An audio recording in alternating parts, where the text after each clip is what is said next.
Today our guest, Aldrin, the one and only, the one. Some of our remixes for Electrico local band got picked up by Pete Tong. Didn't think much of it. Think, he was just like, whatever. Next thing you know, people say, hey, he played your track on his BBC radio show. Almost every week he was pushing it. Then next thing you know, labels start coming in and say, hey, we want to sign this track. It got really far. One of the best moments I seen on the cake was when I was in Ibiza and Pasha, right, playing a gig under the Zouk brand. Then after I finished, was a Pete Tong's night as well. So I was on the dance floor dancing. Next thing you know, he's playing the track. And then I'm looking at all these, because all these people don't know it's my track. And I'm just seeing them enjoying it. It's like, wow, okay, it works. Congrats on 20th anniversary of One. Thank you. And I think it's like a name that is like deep rooted in the cultures of Zouk and how Lincoln created it. Maybe you can give us a brief understanding of like how do you come up with the name One, and why are you so consistent with it and you believe in it so deeply? Okay, so I joined Zouk in '96, right? And then I started in Velvet, and then after a year I went into main room, and we were just resident DJs playing, supporting the internationals that came in. And then we were struggling, as in the resident DJs were struggling to have an identity. So at some point, we decided, it was a good time when around 2000, I think Zouk had a semi-major renovation of the club, and then we took the opportunity to kind of reset everything, and then we pushed really hard with the management to like, look, I think our resident DJs all should have a night of their own, ran it properly, right? Push, because at the end of the day, we are the pillars of the club. Any resident DJs of any club, right? They are the one week in, week out, they know the crowd. They know what to play, they know what to do. Internationals just come in, guests just come in, once in a while. So finally they agreed. So we all, all the resident DJs had their nights. And I decided to call my night One because of the motto of Zouk, which was one world, one music, one tribe, one dance. And for my night, I just saw it as, trying to bring all kinds of people together, coming together in unison as one to the music, right? So I decided to take that one from the motto, and then for my night I also had my own motto, and I called it when the music, the DJ, and you, as in the crowd, come together as one. So it was always about community, bringing everybody together. Yeah. Okay, so from there, right, 20th anniversary of One. So how did it come to this point? Like, I cannot even begin to imagine the amount of logistics. Just now Kevin was just saying like, how did it even happen, Like, okay, maybe we can start with how do you even like put together this event? So last Saturday, the 20th anniversary was part 2. I had 2 parts, right? So the first part was easy. I kind of found a space, which is Members Club 1880, that could actually do 3 rooms, and I got all the old my time Zouk DJs to play in the different rooms. They were split into 3 different rooms: Velvet, Future, Zouk. But of course that one was kind of easy because they're Members Club and they also throw a lot of parties. So logistic wise, it's all there. Right? Ticketing, your security, your lights, sound system, bar, it's all there. But yesterday's the part 2 was like, wow, okay, that. And up until this year, 20th year, I mean, maybe we didn't do 19 and 18 because of COVID. Yeah.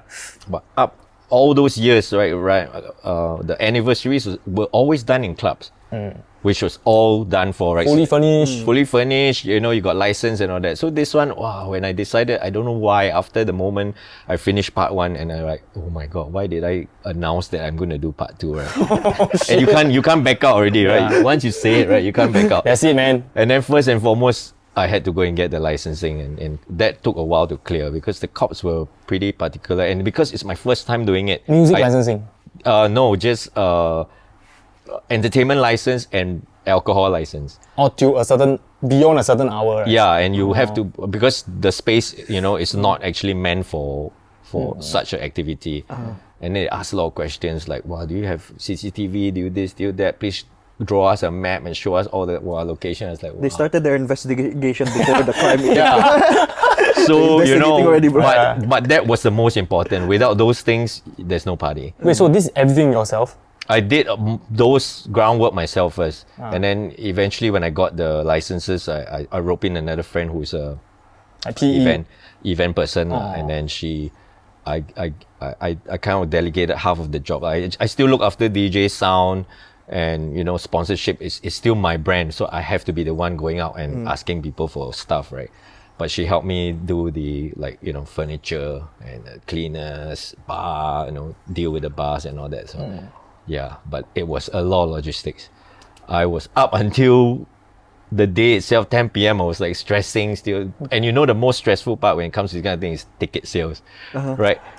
Someone for underground event, how? Yeah, 3 weeks ahead, you start to announce. Then after that, wow, okay, no movement. And then 2 weeks. Yeah, like, exactly okay, same as us, man. Only 40 tickets. Wow, okay. Then how? Wow, so Last scary. 3 days, bam, everything coming in, right? Yeah, and then actually a lot came in at the door. I was really surprised. A lot of people just didn't care about the price hike. They just paid. Yeah, and a lot of them are actually people I don't know, foreigners. A lot of foreigners turned up. They didn't mind paying at the door. Do you know how they know? I think it's word of mouth. I mean, I did a bit of I paid some money for Facebook ads, and it also went into it was shared with Instagram. It also comes out, so I see the ads. So I guess maybe that helps a little. But I think a lot is word of mouth. Once people hear, "Hey, you're going," you heard about it. You're going. So Cool venue, huh? So word of mouth is still king in this kind of events. Yeah, I think. And of course, I my lineup. There's a lot of the younger DJs, so I'm sure that kind of helped because their reach is different from mine. Because if you notice the crowd, half of them are old folks, half of them are young folks, and clearly the old folks, who are they here for? It's like original Zouk DNA. The OGs, So it was very interesting. A very mixed crowd, but it was nice to see everyone coming together. So I was happy lah. But I didn't really get a chance to enjoy though, because I was just running around trying to make sure everything was. Everyone is like, hey, this, that, got question, you still need to deal with it. Right? Beyond the DJ already. Yeah, which is, it's not something I want because, at the end of the day, I'm just a DJ. I just want to play music. And this whole process, right, took me away from the creative part of being a DJ, right? I had no time to prep my music. And being in a moment. Yeah, it's like, well. Did you even have time to absorb the vibe when you're playing? If you enjoyed the podcast so far, don't forget to like and subscribe to the channel. This will definitely help us reach more people. And now, back to the show. When you were playing? Not so much. When I was you playing, were stressing inside. When I was playing, I finally get to notice the crowd and all that. But before that, I just didn't have much time, man. I had to just worry about other things. When you were actually planning this kind of events, it's your first ever time, right? Doing it away from a club, Yeah, but how you're actually quite ballsy in doing this. Because dude, you don't know what you don't know. It will just come to you and okay, let's deal with this problem now. So you just took it day by day, just slowly dealing with the problems step by step. Yeah. Wow. No choice. But it turned out well. I heard that Patrick was there. Yeah. I mean, we had a decent amount of people, almost 400 in and out, so that was good. Wow. Yeah. How big was the space though? It's really super huge. No, not big. 300. It could hold 300 plus. So if everyone was there at the same time, it would have been too much. So it was nice that, like I said again, there were some older clubbers that came really early at 10, and then by 1ish, 2, they were like battery gone already. And then that's when all the walk-ins started coming in, right? So perfect. It was a good handover. Wow. It's like a good handover to the next generation. Yeah. So how you began at Zouk, right? Would you consider yourself underground? Well, I mean, it was all underground music at that time, right? Because it was not mainstream. Nobody knew about this. So yeah, I guess you can say. But of course, that whole it was just so new for everyone. Eventually, it became mainstream, right? Eventually. So, but I'm still happy that I was there, from the beginning, and I lived through those years. I got to experience it. So. Just lucky, I think. Right place, right time. because now you look at the situation is much harder in a sense, right? To get somewhere playing this kind of underground music, you know, where everything else out there is, like we were saying, Tomorrowland commercial, right? Correct. It's not easy. It's not easy. Yeah. Not everybody can accept, lor. Yeah. And I think it was a super cool event because I was there with Mern, right? And then we just trying to Shazam randomly. Hey, this one like dope, but cannot Shazam anything. You know this next level, man. Yeah. How did you get your music that way? You know, like a lot of us get it Untraceable. Yeah. You're just like from the source itself. Like the guy just made the song, then okay, I'm gonna send it to Aldrin. Well, no, I mean, if you could talk about music, I'm still pretty privileged in the sense that a lot of music gets sent to me. I mean, promo music, and I just got to sieve through it, listen. These days, you know, everything is so easy to send people music because of the internet, right? Not like in the past, you got to really know the label, then they will spend money to send you the vinyl. The white label. Yeah, back in the day, right? But now it's so easy to just, okay, I just give you a link, download it. But then, I still, but you know, honestly, of all the music I get sent, maybe 50% is worth playing. The rest is just like, oh my God, okay, no, this is not for me. So I still need to put in a lot of effort, you know, all week to go online and see what's out there, who's producing, and go to the stores, you know, digital stores, see what's out, and then see what's good. It's a lot of work. I still do it every Monday to Friday. I do it every day. I go in and listen to Is music. Beatport still a thing? For me, for reference, what's out there, so they have an idea what people are producing and releasing. What is your go-to site then? Is it like Bandcamp or something? Or SoundCloud? SoundCloud is also good for stuff that are unofficial, right? Yeah, so that's a good spot. Bandcamp, yes, as well. But you know, when you have too many platforms, it's like how much time do you have in a day? Yeah, so you got to pick and choose. And I'm also following a lot of like I don't know how do you call those. They're like curators. Something like that, right? They're just websites where they just tell you what's the hot new stuff. DJ City? No, it wasn't DJ City. There's like BPM Supreme, Beat like, Source. It's like Electro Buzz. DancingAstronaut.com. That kind of stuff where they, you know, but Dancing Astronaut, some of those, you know, I've tried before because I run labels, right? And I run music. A lot of them are paid. Yeah. So I rather go to all these other places where they actually sieve through the different genres. If it's melodic techno or if it's just hard techno or it's indie dance, they just tell you what they think is good that just been released. They kind of sieve through. So I just go there, I have a look, then I go back to Beatport, I listen. The one that actually listen to the music. They probably and do not that, like I pay you, then you don't need to listen. You just put us in the top 10.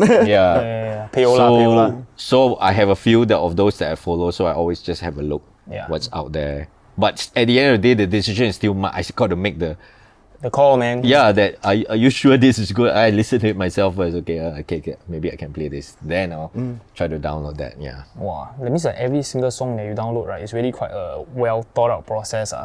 Like very different from most of us. We just like mass downloading. Is it? Oh like, no.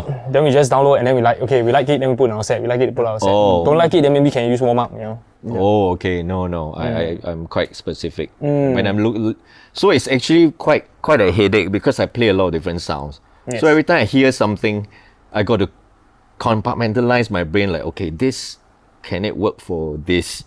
You know, this set like at the beach or at this bar or at this kind of a day club or house set.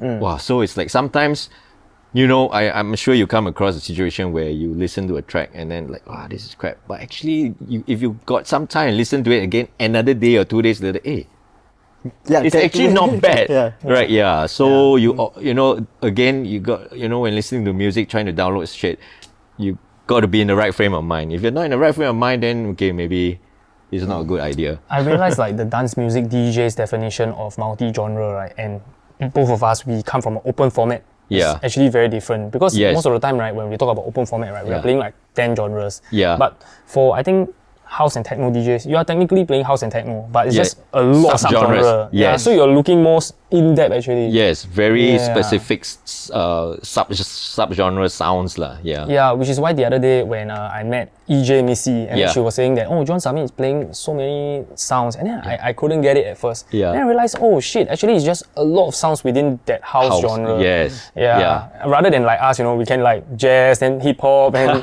it's our Different genre. It's Yeah. So I guess like same but different. Yeah. Yeah. Rooted in the hip hop arts lah. Yeah. So I guess maybe before we move on to the next topic, we can like talk a little bit more about Zouk before we move on. Like what was your job scope during Zouk? I think you were like some DJ booking manager or something, right? So when I joined 96 till about 2001, I was just purely a resident DJ. And then at about 2000, 2001, just after the Reno, I think the then the marketing manager, which was Andrew Ng, now with the OUE group, right? He decided to leave. And then his right hand at that time was Tracy Phillips. And then, I think she was pretty young, right, at that time, and so was I guess. But 2001, she was of course way younger than I. 2001, I was already 31, so she was in her 20s. And then I think he decided that okay, maybe his job scope can be split into two, right? She just handled the marketing. She's the face of the club, especially to the local media and all that. Then I take over the bookings because he said it's going to be easy for you. We only book 1 or 2 DJs a month. I'm like, okay. And then at that time, still fax machine, all that, very old school, yeah. Yes, no dial-up, nothing. It's still fax machine to get the contract, all that. It's like, wow. Dial-up, last time we're complaining. Yeah, then 1 DJ a month, I'm like, okay. But it progressed really quickly. From 1 to 2, next thing you know, 4. And then next thing you know, we're doing 6 guest DJs a month, just 2 nights for resident. Holy shit. To play all night. Then the rest of the time, we are just supporting act.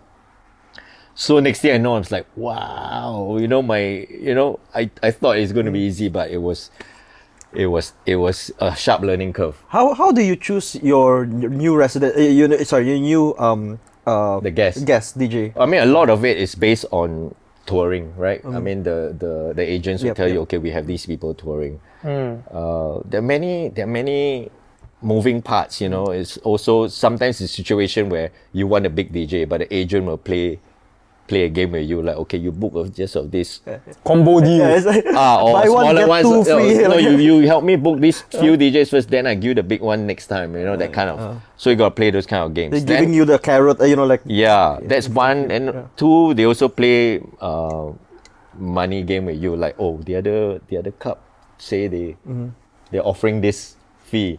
So what can you do? So they try to just bring the fee up like that. So there's a lot of things to look after. But let's say because there's a lot of new up and coming, let's say that time DJs, right? Then that time there's no internet yet. So usually what you do is actually you need to go out there and buy their records and listen to them, how they what's their music like and everything, or you just trust the agent that this guy can play. I mean, we were very fortunate. I mean, Lincoln at that time was also very generous. So the resident DJs actually get to travel every once in a while. He would send us abroad to go clubbing, give us money to buy records. Wow. Yeah, every DJ gets to travel almost at least once a year. At least one will travel at least. And then, of course, at the time is DJ Mac, Mix Mac, DJ Mac, Music Mac. You read about who's who and all that. And then you kind of you get it, idea who's coming. At that time, like all the global underground DJs, all the progressive house DJs, and then the really hard techno, Jeff Mills, all that, So you kind of figure out. Yeah. And yeah, that job, in the end, it really did my head in, because then you become you got to like, not analyze, but you got to have a strategy, because there will be a lot of competition, one-off gigs, or like Ministry of Sound will open, I want to compete with you, Zerka, or You're literally heading the fight against the other clubs. Yeah, so all the time I'm with Lincoln, it's all about talking about, okay, how are we gonna place which DJ, what DJ, at which part of the month, to just outdo the. But aren't there like you guys, the other clubs are like, let's say tag teaming with you guys, collabing with you guys? No, at that time there's no It's such a really thing. dog eat dog world. Yeah, it was a dog eat dog From the world. other club's perspective, right? They are like, hey, wow, Zouk, it's like unbeatable. But then Yeah. on your end also, it's like, oh, panic a bit. Yes, every time someone does a one-off, especially because it's a one-off, people tend to want to go to that because they know Zouk, going to be there next week, no problem, right? So it will affect us if we don't have the right guests on the same night, to compete. Yeah. So you guys actually like look at other clubs also, like what are they gonna play that night, and just sometimes we spy would, or something. No, sometimes I would know based just from the agents. Oh, I would know that you've already booked a DJ, that is somewhere else and not with me.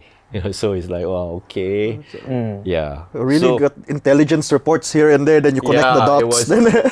It was hard. So after a while, I did that for almost 7 years, and then I was like, okay. So you're in Zouk at 12 years already at that point?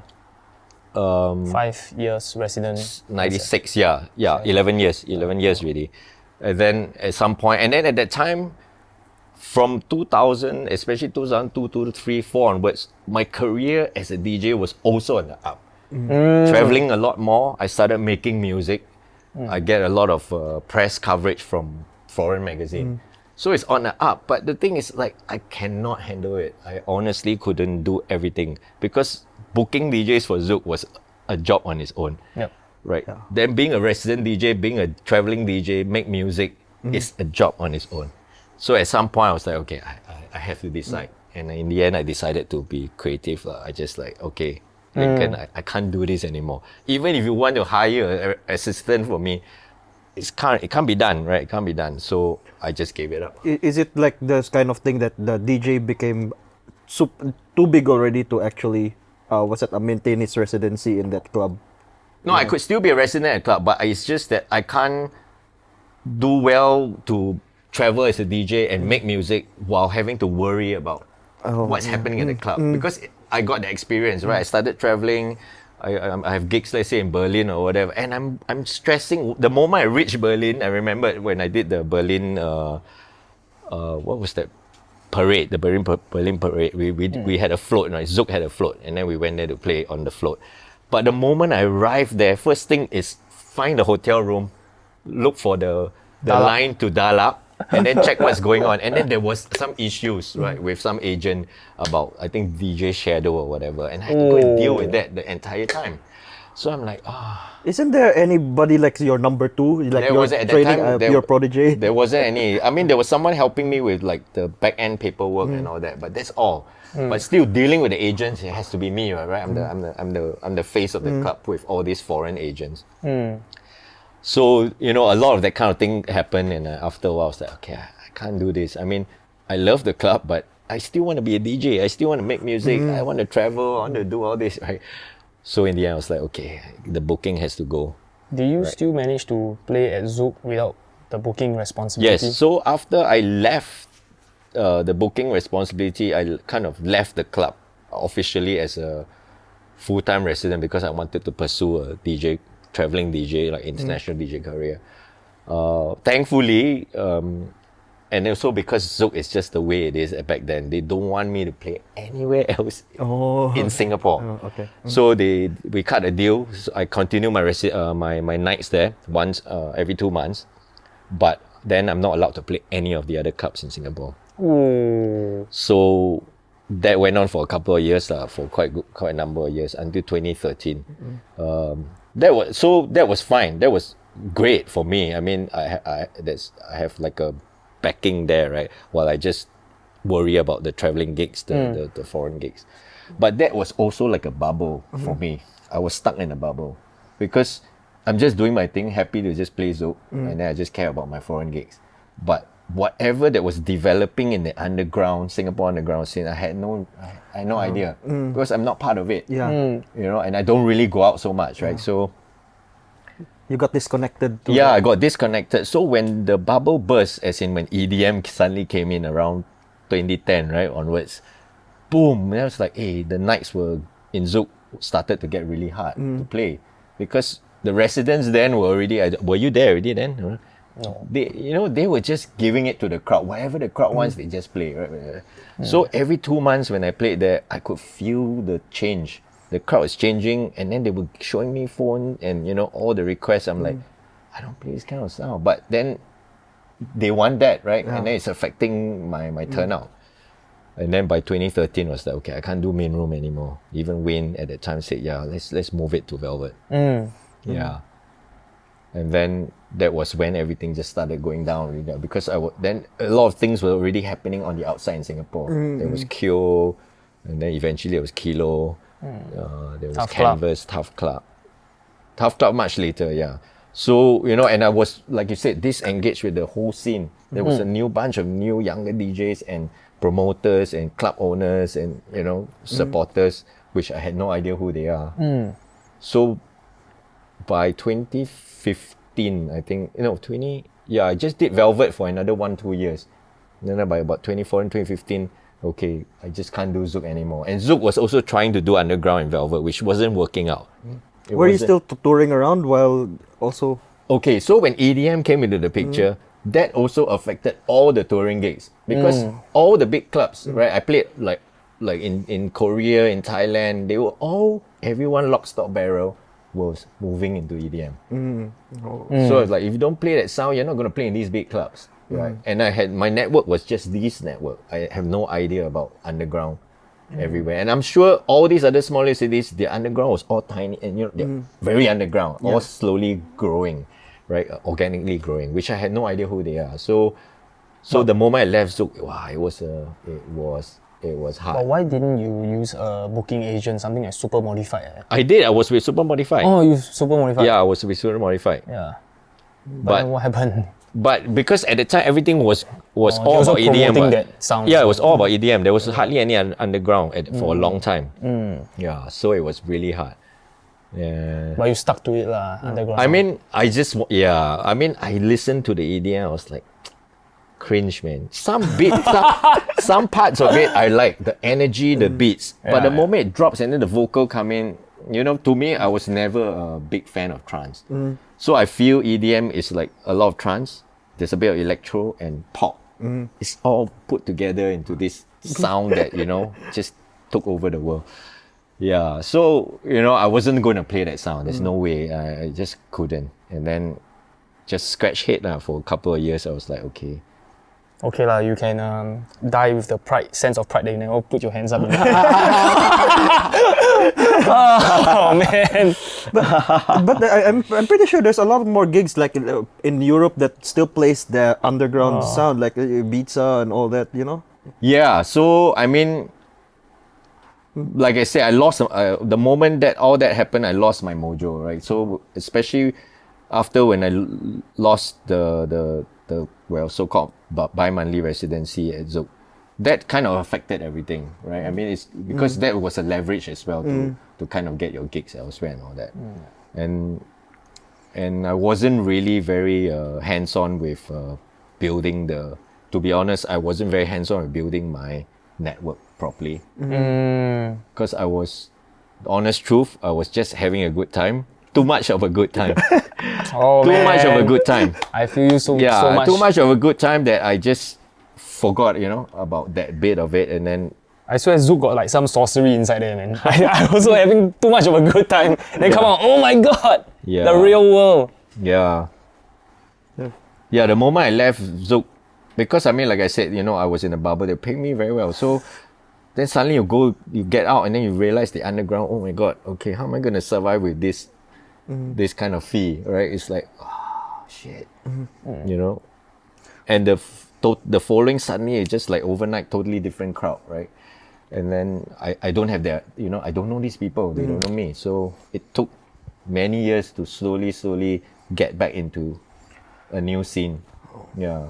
So I was lucky that at that time the club owners, promoters, like in Canvas, Kyo, what was that one? Start with C or K in Chinatown. C or K? Vault, is it? No, Vault. Was it Vault? No. It was vault originally, and then Cherry discotheque. no, at the back of Chinatown, where the Indian temple is, facing on the other side of the road. It was called Kato. Have you heard Kato? CATO. Briefly. Yeah, briefly. They were also trying to do like The one is starting with the K. CATO. Yeah, Kato. So I did my nights there a few times. Then it moved to Kyo. I think Kyo was good for a couple of years, and then Kilo Lounge. Kilo Lounge was probably the best I felt. I mean, the space was right. It was nice. It was very underground. Low ceiling. Yeah, and the crowd was like a lot of expats, a good mix of local and expats. And they were there for the music. It was really good. And with clubs like, closing every 2 years, right? Yeah. And then for your brand to last 20 years, that's like crazy, A single person's willpower is stronger than a collective company. No lah, I mean, 20 it's just a years, party that, I'm lucky that venues, still allow me to do it. So He didn't bend to the EDM scene and everything. Oh, it's crazy. That's same like Koflo, It's like, I love hip hop when it's hot. I love hip hop when it's not hot. I just love it through and through. Yeah. Yeah. So I guess something similar with you, Koflo, Felix, you're from a B-boy crew, Radical Force Dance crew. It's Yeah. like something like out of this world. I mean, when I first knew about it, I'm like, what the hell? House music, breakdancing? Yeah. So how did that even happen? I mean, like, what the heck? I mean, I was there when breakdance first happened in Singapore. This is like 83, right? 83, 84. So it's just nice. I was like 13 years old. So, everywhere you go, you're in a school, everyone is breakdancing. We're getting into it. We're watching the Beat Street, we're watching Flash Dance. At that time was video, pause, play, rewind, pause, play, and see how the guy do it. Okay, let's try. Put cardboard, move away all your furniture at home, put cardboard on the floor, and then just try. So, and then at the time in the 80s, my brother, I have an older brother, right? He's 3 years my senior. He was from SGI, and then he got to know these 3 or 4 other St. Gabriel's boys in Far East Plaza. Started breakdancing together. Far East Plaza. Yeah. Still, and it's still around. Still looks the same. Nothing has changed since the 80s. And at that time, on the 4th floor, there was this record store owned by this guy called SCLO, and it was called DBX Audiophile Lab. And this guy was he's got a bit of style. The record store was very minimal, just like 4 racks on both sides like that, and then 1 counter. Everything was in black. It's not like a lot of records everywhere. It's just like 4 rows of records. Counter at the back, you can the guy will test the record for you. And then he saw these guys, my brother and his bunch of other boys breakdancing, and because he's a businessman, right? He was very clever. He said, hey, we gathered all the boys, say, okay, let's start a crew. We call your DBX Audiophile Breakers. I'll back you guys up. Well, he bought us the mat and all that, the checkered mat, put it in front of his store and start breakdancing. And then because he's, my brother at that time was 15, 16 years old, and this guy is like an adult, and he's got all the contacts. So next thing you know, he got all the boys like corporate gigs, like do D&D, function. Yeah, they go and do shows. So they had to start practicing group movement, and then one by one come in. And we were, and then they were making like $100, $200 a night just jumping around for 2 minutes, right? Breakdance very short, right? You don't do a 10-minute show. It's just like 5 minutes at most. Everyone do 30 seconds only. Come in and come out. It's very tiring. And then that's how it all started. And then at the time I was just 13 or 14, and I was like, wow, I really want to join this crew. So I practiced really hard. I managed to finally at some point mastered the windmill, and then I got into the crew. How long did you take to master the I can't remember. Maybe 6 months, maybe 3 to 6 months. How many injury you got? Wow, there's a lot of bruises, cut on cardboard burn on the leg. Yeah, I tried it before. I was trying it before. I was in my 2 months when I called it quits. Oh, really? Here it's painful here because the thing is, like you're using your here to shoulder and your front. Your front and your shoulder, right? Yeah. That's why it's like I'm like. And then it's all about the momentum. Your legs feel like it's going to pop out, because if you're going very fast, your legs is actually being pulled outwards like that. And then keep it there. So I mastered it. I got into the crew. I was so happy. So and then of course, I mean, and then of course the fat kind of died after by 96, 97. It kind of died off, and then I was just DJing already at that time, so didn't really bother about that. Then next thing I know, when I was in Zouk, 96 I joined. By 98, some of the crew staff at Zouk knew I was a breakdancer before. And one day they say, hey, on a weekend, they say, hey, there's some boys dancing in Future right now. It was Andrew Chow, right, playing breaks and hip hop and all that. Nah, really? So I went down, have a look. Wow, yeah, they are. The next week, I brought my jacket. We went down. Wow, let's represent, bro. Yeah, represent. And then next thing you know, it was Andrew who said, hey, why don't you boys just form a crew? And then he gave the name. He said, just Radical Force. I'm like, okay, so Damn. a bunch of us came together. Okay, Radical Force. So now I became the businessman, right? Because I'm the older guy. You're the adult now. I'm the adult, and these boys are all like 17, 18, right? Just got into the club, and then I had to know because I was already booking for Zouk, and I know, and I was Tracy, events people, right? Next thing I know, I'm getting the crew gigs outside at Takashimaya, at the Hiran, get paid $200-$300 for just jumping around doing nothing, get free gear, Adidas, all that, sponsorship. So the boys were all very happy. I was very happy, and then we started practicing. I mean, thanks to Lincoln, he closed one eye. Every Tuesday, I'll get the boys down when Future was closed.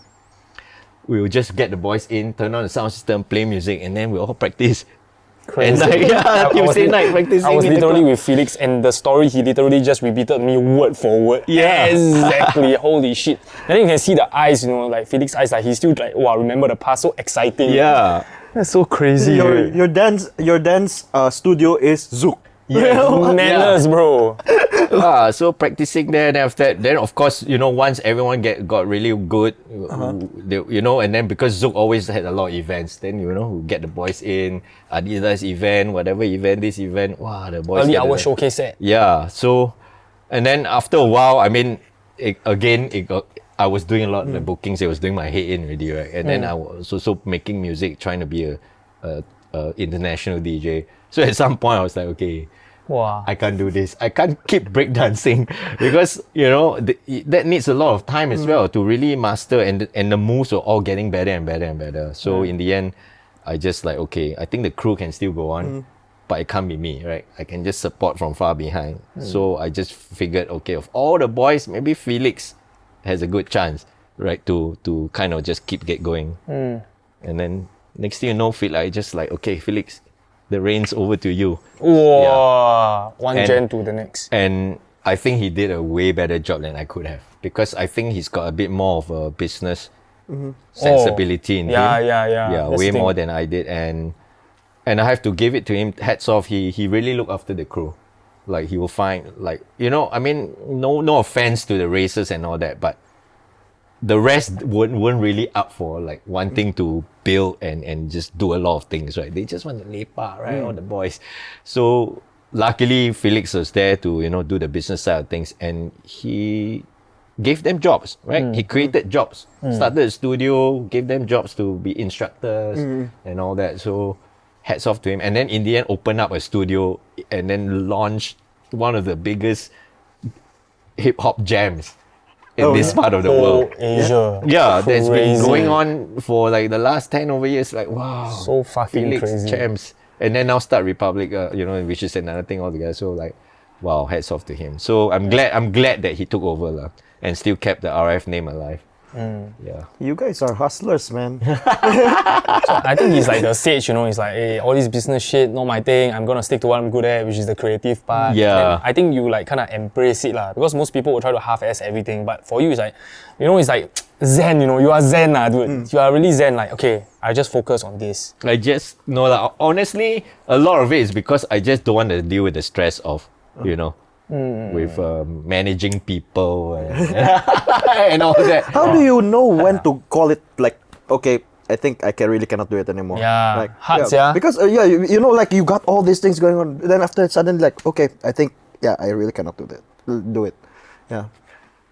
Well, I know. I mean, for the breakdancing bit, it's because one of it is because I wasn't 18 years old anymore at that point of time. I was 30 plus. So in order to train and be as good as these youngsters, it would take a lot of effort, and that would mean 100%. And I don't have that 100%. My 100% is going into my DJing career. So it was It's the adulting no-brainer part. lah. Yeah, it's a no-brainer that I just can't do it. Yeah. Yeah. But really, I think that, maybe you could have just maybe step back a bit, not cut it all straight away, like step back a bit and just like handle the business side of things and with Felix or something, that not rather than just straight away cut it. Oh. Right. You don't need to dance already or whatever. But I mean, you're gonna feel left out. People dancing confirm left out. Well, no, I was okay. I mean, I just wanted to support them from behind. So I mean, I was still in a position to still get people to look for me for work, as in for the boys. So I'll just pass it on lah. Like, hey Felix, okay, these people are looking for that. Just go contact them. And if I can get sponsorship, whatever, I'll just help them. Yeah, that was how I could help them from the sidelines. But it was good times. We had a couple of nice years just breakdancing, walking around the street, and it's like it was fun. For me it was nostalgic, right? Because after that was 98, 99, so 84, 14 years later, right? Then it's like a revival for me. It's like, wow, okay, this again, I get to wear the nice jacket, again. And then when it kind of evolved into its own night of its own with Cold Flow, Solid Gold, we all did one solid night. Remember that event? The outdoor event that Solid Felix, Gold and one, Yeah. Then we all named it One Solid Night. It's like, wow, solid, bro. Yeah. That's also like another reunion moment, right? Yeah. Yeah. That was the venue was nice though, but it's just a pity it didn't fly as well as we wanted it to. But I mean, like, it's the effort that counts, and then the consistency, and then it will lead to better things like your 20th anniversary, sold out and beyond, so crazy. And then like looking at one, right, for 20 years, right, I think like, for example, you spread your efforts out across like DJ booking and then DJing, producing, managing RF, all that kind of thing. But then you decided to combine all those energies and put it into your pet project, which is one. And then now you have DJ school, you have record label. So maybe you can briefly go through with us like the individual departments within this company. Right. So, of course, the first thing that branched out was the record label, right? It was just a necessary program. I mean, producing music at that point of time or even now, is a necessary progression, I feel, especially for this kind of 4/4 DJs, right? House techno. So when I started getting a lot of like press coverage from the foreign magazines, I realized, I think I need to start making my own music and hope that some of these DJs would play my music. And then, one thing led to another. I got quite far with like a Renaissance label release, an Australian label release, some remixes with few other labels. And then I realized, okay, it's dealing with people, right, man? And then right, dealing a lot of these people. That's your kryptonite, bro. And I'm not really, as much as you see me whoever I am, I'm actually quite introverted. I don't really like to say too much and talk too much. And so, and I realized like, and I don't really, honestly, I don't really like to play the rub shoulder and like, kind PR game. Yeah, I don't like to do that kind of a game. And then sadly, the world is pretty much like that in a lot of things. Also with record labels. And I realized that half the time I'm just trying to get people to sign the music, right? So after a while, I was like, especially when the internet was slowly coming in, and I realized that actually I don't need, everyone's playing MP3. I don't need to press records. I don't need to that stress. I can start a record label. Thinking that it's that easy, right? Thinking that it's so easy. So I say, okay, I'll just start a record label. I'll just branch it out as part of my night, right? One of Aldrin becomes one with music. I'll call it one with music, and then I'll try to use it as a platform to for DJs in Singapore, producers in Singapore, and around the region. So at that time, I had a nice little network going, like with producers from around the region. So I'll just put them on, put their release, do a remix for them, try to get some maybe further out international DJs to do remixes, which I did. I got a few people, which is nice. then I realized, oh my God, this is a whole It's a different ball kind game. of work. Yeah, it's like you got to do PR, you got to do marketing, you got to spend money on this, that, blah, blah. It's like, wow, it's a lot of work. Yeah, but I was very driven at that time, especially when I left Zouk officially in 2007, because clearly, right, I'm on my own now. I don't have the, You don't have the The backing of a big. really. yeah, brand. and especially financially, you're not every month you're gonna get a paycheck, right? So Yeah. so pushing the gigs, pushing and getting the music out, hoping to, because from the music that's where you get the gigs, Yep. right? That's how it works. So I was very driven, and at that time, by that time I already was working with a partner, Aiken, in terms of music production. So we were like putting a timeline, like every 2-3 months, put out a track. So we were quite on the ball, and then also accepting remixes for other people. So we did that for a couple of years until almost like 2010. Again, right, when EDM came in, it's like, oh my God, what do we do? Mojo got all gone. Then we stopped producing for a while. And then, of course, my production partner, he started becoming very busy with his actual work. He was at Republic Poly, still is, I think. Lecturer. No, at the time he was in this music production ECA thingy. He was looking after EMP. Yes. Oh, Aiken. Yeah, Oh, Aiken, dude. yeah, Sam. He's the Yeah, link up yeah, for okay. RP's DJ Club, man. Like EMP. Cam Sam. Yeah. Sam, right? Yeah, Sam. Yeah. So we were producing Dude. music together, and we got quite far, like some of our remixes for Electrical, local band, got picked up by Pete Tong. He kept playing it on Dude, in crazy. his sets. Electrical is already local band. Yeah. Local band, local remix. Yeah. Picked up by Ibiza. Yeah, so Do you know how did he pick it up? Like really, like I mean, at that time, my network, because I was with Zouk, I know all DJ these booking DJs, manager. and I actually gave him the track.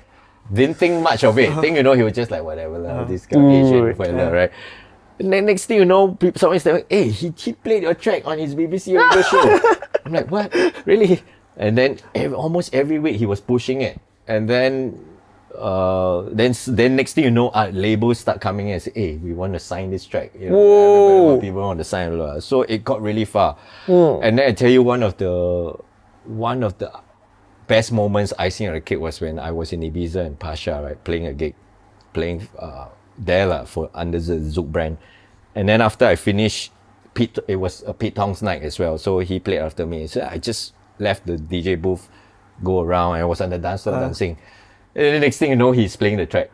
He's playing the remix. I'm like, and then I'm looking at all these, because all these people don't know that it's my track. And I'm just seeing them enjoying it. It's like, wow, okay, it works. It really works. Okay, yeah. And he was actually trying to look for me because he wanted to give me some props for it, but I was on the dance floor.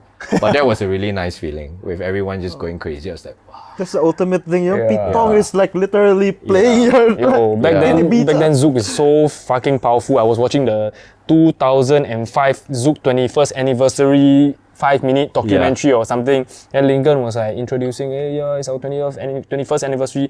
Then inside the DJ room got freaking Pete Tong, Armin van Buren, Ferry Corsten. Like, what the hell, bro? How many people come in the same day? Yeah? That's insane. Wow. Yeah. So that was nice. I mean, in the production side of things, that was one of the biggest highlight that remix that we did.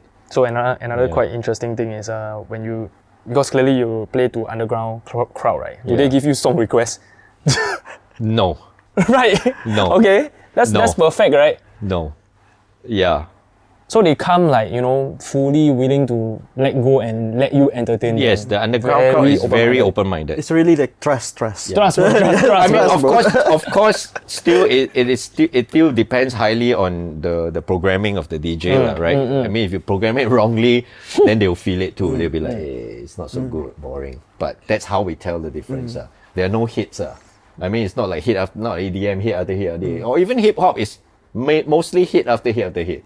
It's just how you cut it together to create the vibe.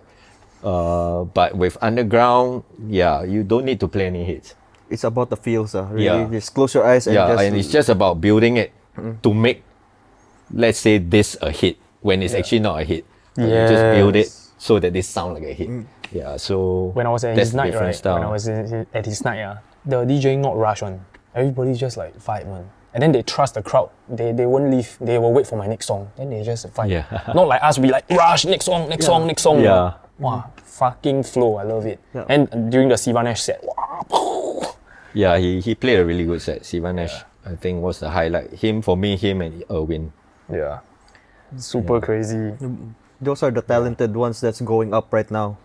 Yeah, Yeah. because I think they got a lot of runway for them to actually. Yeah. They can. I think they can go far. These guys. Dude, and they've been doing it for so many years, right? Then suddenly now it's like the time for underground to shine. You know? Yeah. Don't you think so? Yeah, it's like the wheel turned already, bro. It's like now it's time for you guys for the underground people to shine again. I don't know. I hope for them. I mean, because like I said, it's not like back in the day where this sound was in a big club, right? Now it's just still small, right? Small. So I hope for them that they'll get the recognition they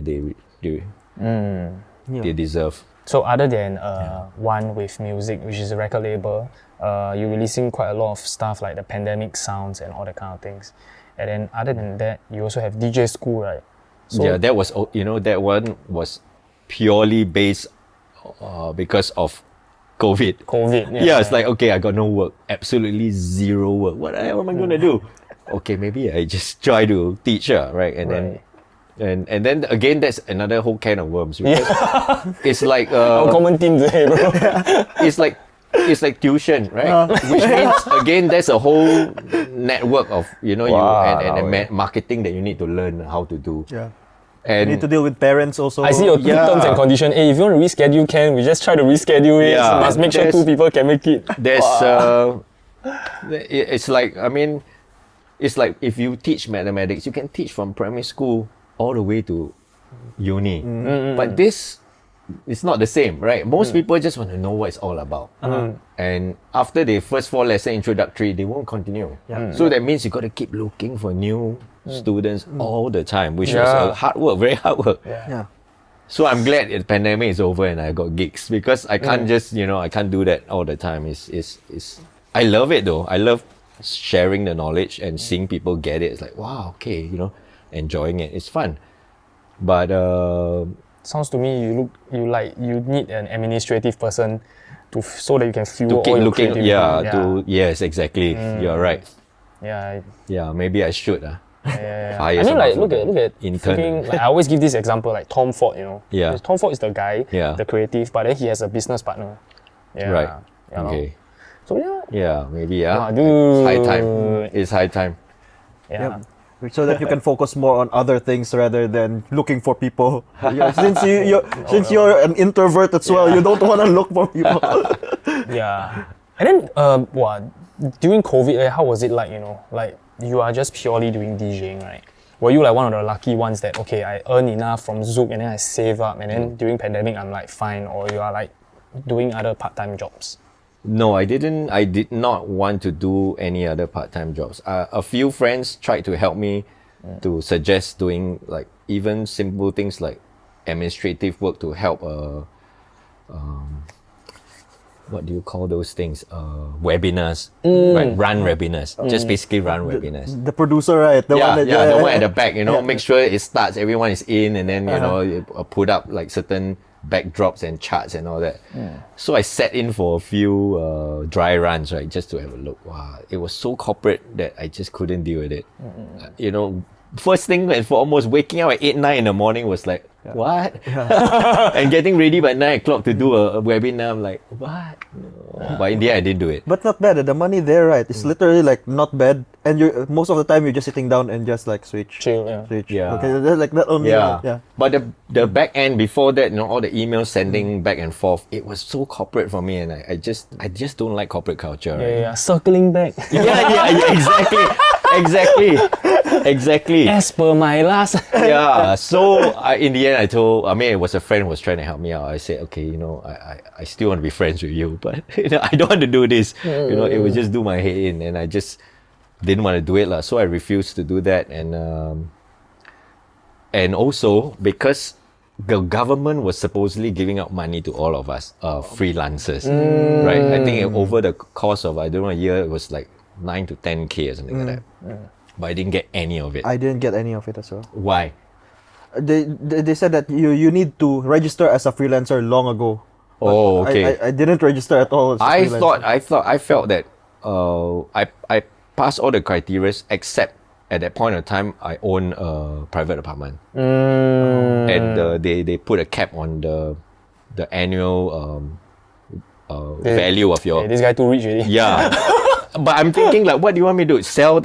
You can't even sell now and get the money. So I don't have money in the house. So it was very frustrating not being able to get the financial help from the government. So one of the other ways I did was I don't know whether you realize I proposed what was it? I went to Save Music SG. No, it was the Arts Council. Oh, the grant. The right? grant, yeah. So I got a grant. I already started doing the live streaming, right? Because I saw a lot of DJs around the world, and I felt that was the only way to kind of still maintain some presence in the dance underground scene, DJ scene. So I started doing a few online, and I just did my own video background all that. And then somebody told me, "Hey, why don't you just get a grant and try to do this, with their money?" So I did. But of course, with the Singapore government, a lot of copyright need to be covered, right? So, but because of the funding, I managed to get like 10 tracks, 3 that were mine, but I got 7 other Singapore producers to produce music for me to do the mix. And then I got like, I think 3 or 4 motion graphic designers to, I paid all of them to do all this work. Then I pieced together, I got a film crew to film it. Director to direct and then edit, and then of course I'm the artist. I'm the actor the talent to act in a hot sun in Tampines. So I did all that, and the grant was 15K so pay everyone off. I still made some money from there in a sense, right? So that was how I guess I got funded during got some funds from government during the pandemic. And then I went into the DJing things the classes. Oh, classes. The classes, DJ classes. So, but again, those were not enough to really pay the bills. So savings were slowly depleting. Yeah. And eventually I had to sell my apartment. I sold my apartment, because at that point of time, my mortgage was 4K plus. Oh! Yes. Crazy, dude. More expensive than rent, yeah. Yeah, exactly. So, honestly, it was just an investment, the place. I wanted to hopefully flip it after a couple of years. But then, COVID had to screw it up. COVID plus just the whole market wasn't great. After I bought, it just never went up. It maintained, it just went down. So no choice. At some point, I had to just cut the losses and then just like, okay. Did you sign your your DJ school up to the Skills Future? Oh no! A friend of mine suggested to grow it into that eventually. But again, it takes a whole ball game, right? You need to understand what the government requires, and you need to be running for a certain amount of time, and then you got to apply for this, apply for that, in order to actually be part of Skills Future. So it's like, wow.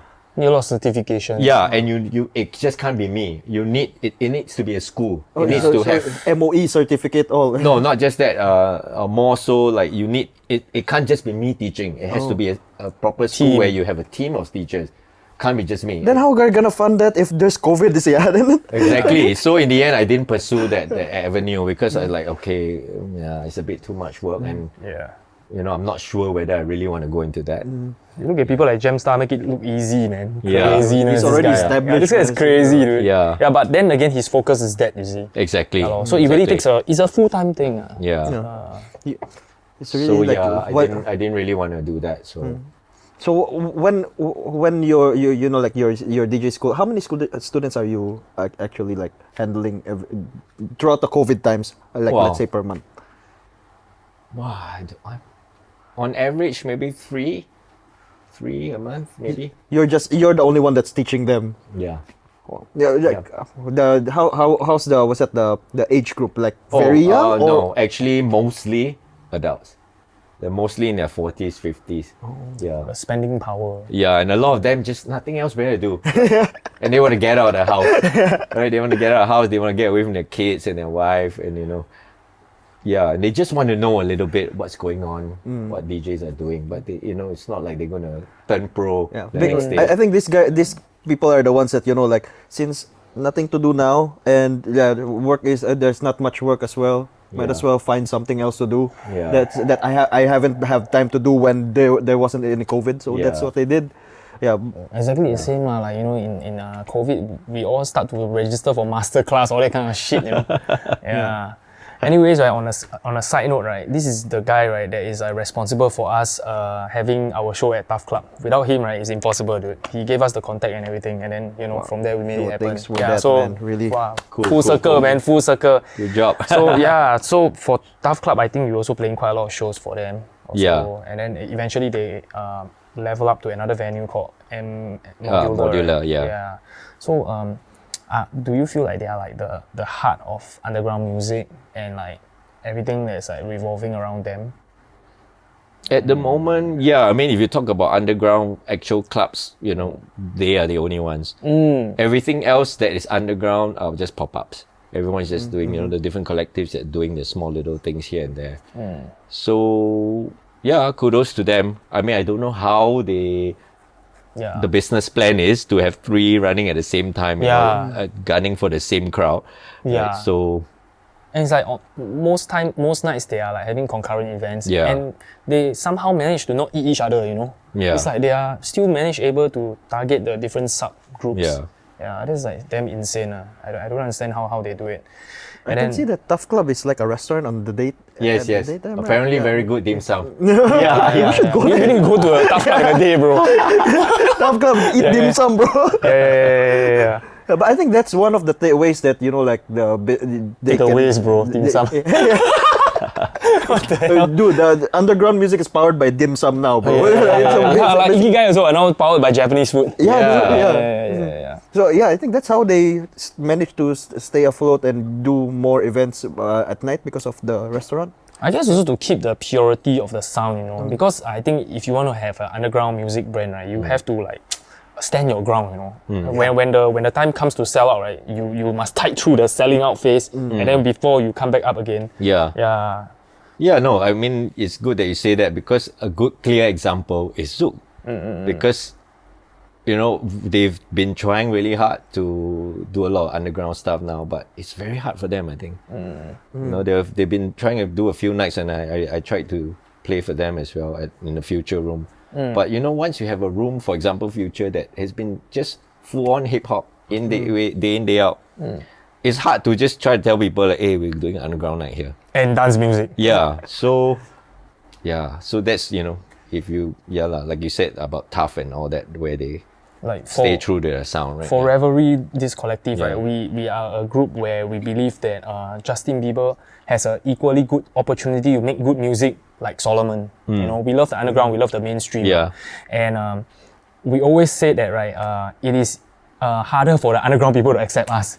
The moment we like too cheese, right? Yeah. Very hard to seek their forgiveness, like less forgiving. That's what we always think. So to keep the intricate balance is like crazy hard. It's crazy hard. I mean, honestly, to be, now that after COVID, I have to play a lot more friendlier stuff. I mean, if you look at the kind of gigs that I'm playing, in my website, right? Jom Beach Club. That's the only time I get to play this really quality is like my own night. And then maybe if I get invited to play one of those nights for the collectives. But other than that, can't be like I'm playing very friendly. Yeah. You imagine corporate, then you play all the underground. Exactly. So like Mercedes-Benz launch, then you play Hypnotic. What the heck? So I've learned to, not be so anal about it. I mean, I remember when I was in my earlier days, especially at the height at Zouk days, right? And then, Tracy would say, hey, I got a corporate gig for you. All these corporate events, they always want some like, oh, known DJ and all that, blah blah. So they'll But no DJ, but ask you to play Funky Town or something like that. you end up having to you know what I mean, go pretty commercial. yeah. And back then I just didn't get it, because to me it was like, I play this sound in Zouk. Is if you're booking me, I'm assuming you want me to play this sound at your event, right? But actually no. So, but now after COVID, I'm like, okay, I'm well prepared. I'm very well prepared. My thumb drive has all kinds of folders. Yeah, so that brings me to another point, right? It's like, how do you like define like sellout? Because sellout is such a strong term that is like often used by music lovers, hardcore music lovers, or maybe the underground community, right? Yeah, but I feel like whatever you're doing now is like the perfect balance. Did you figure it out after many years, or it's like something that suddenly occurred to you or something like that?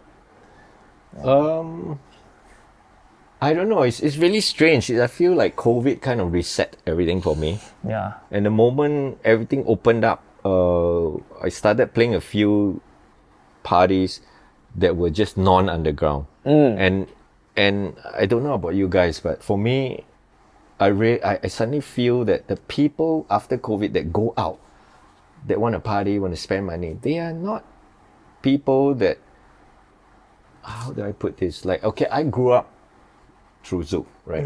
90s, 2000. So for me, club dance music is house music. Yes.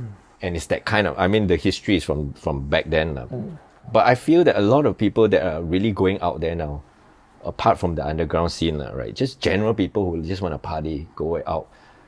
They are, even if they are around my age or maybe slightly younger, in their 40s, a lot of them are not from this same background as I came from. They're not from the Zouk background.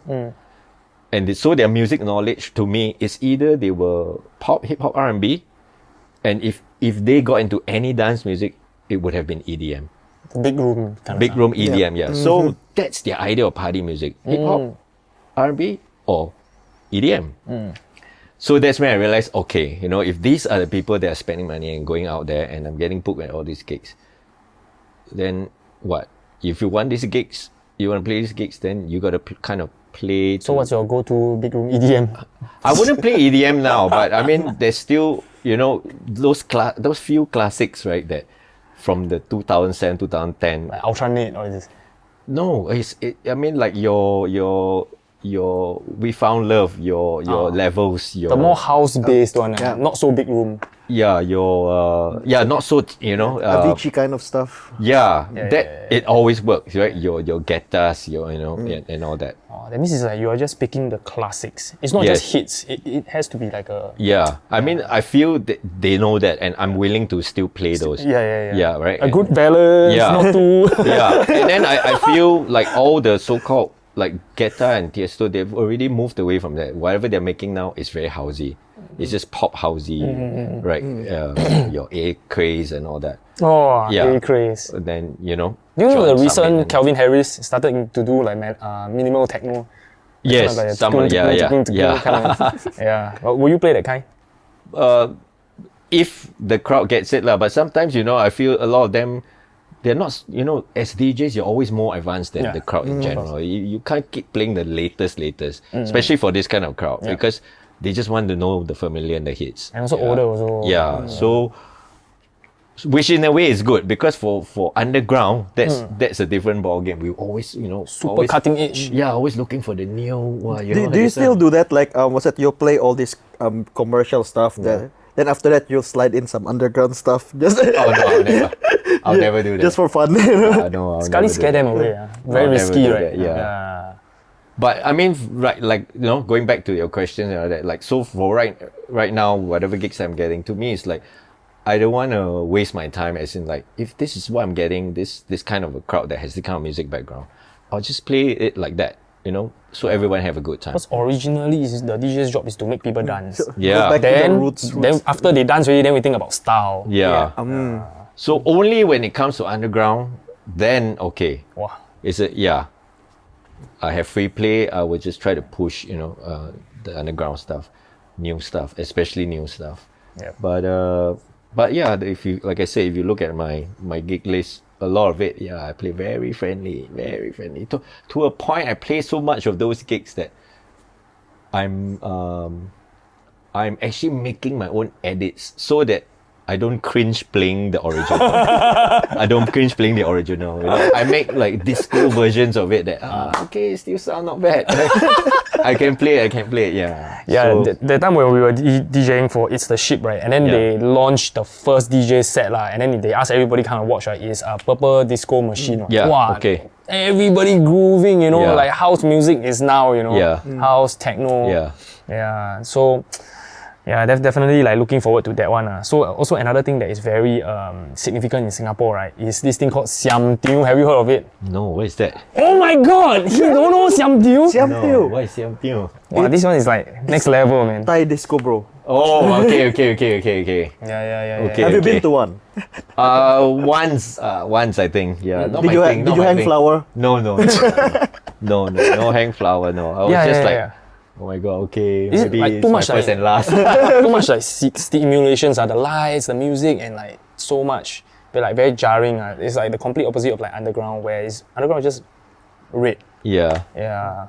And, This one you can play dice or. Then yeah, there's a lot of things going on. yeah, but So apparently what it's is like siam? takeover. Is that a genre? No. Okay, can you So explain? basically, it's last time when they started calling it siam teo, there's the DJs play Thai music. Yeah. Then the It's like girls, siam, you know. Yeah, the girls are Thai and everything. Right. But now it's evolving into like Vietnamese, so the girls are Vietnamese now and they're playing Vienna Vietnamese house and all that music, stuff. okay. And now I think it's getting into the hard dance kind of scene as well. You know, like hard dance Yeah. kind of. Yeah.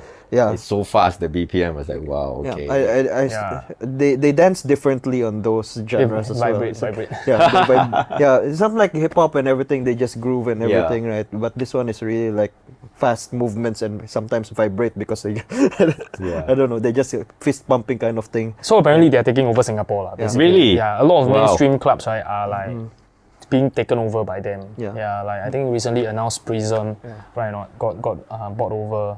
Really? Lux also got bought over. And they're doing Yeah. this kind of nights there. Yeah. Yeah. So the concept Yeah. changed, then the Lux DJs and all Prism. left. Yeah. It's So changing, bro. I guess it's also because of the pricing also. Because clubs are usually alcohol run institutes, right? There is beer run institute. And So it's like everything is like lower price.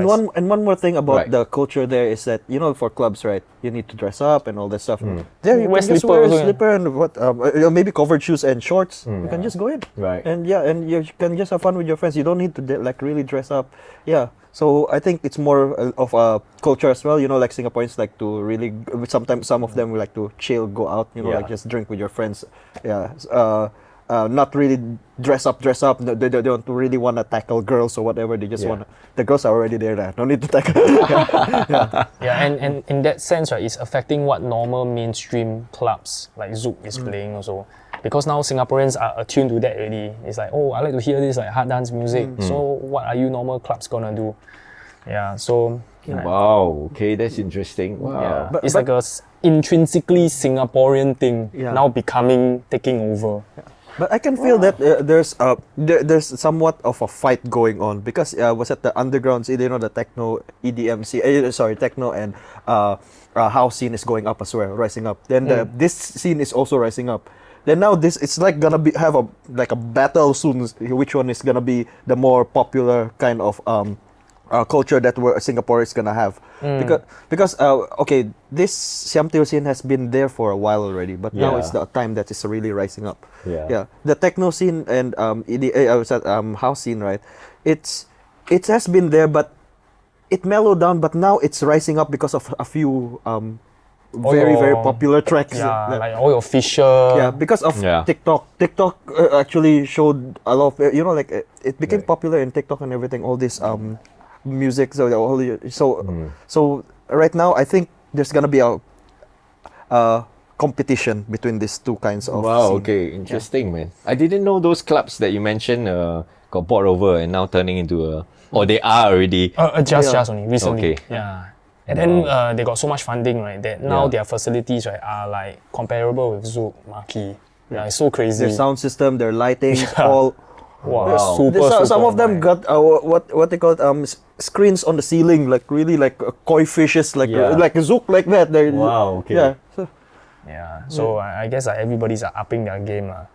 Even the Thai disco. Even Thai disco, yeah. They got money So to that's why burn, like man. when Crate do something like that, you know, all immersive like Yeah. LED screen thing, Yeah. I'm like, oh my god, yes, this is like 1 point for the underground, you know. Yeah. Yeah. Where like people really care about the music. The music is really the sole focus lah. Yeah. Yeah. So I guess like we just have to keep leveling up each of the society. Yeah. The competition is getting tougher and tougher. Yeah, it's not only the music now, it's the vibe itself, you know, the lighting, the sounds, everything. Yeah. It's Wow. it's Yeah, but getting even tougher. underground, yeah, it's very competitive, I feel. I mean, I was going back to my party last Saturday, I was also like, there's a lot of things going on that night. Wasn't it John Summit playing on Saturday night? I think so. No.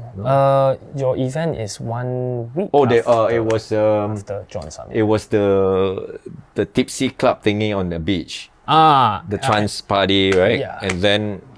And then I think Manifest was doing a pool underground pool party thingy on the but more kind of in the evening and late early night.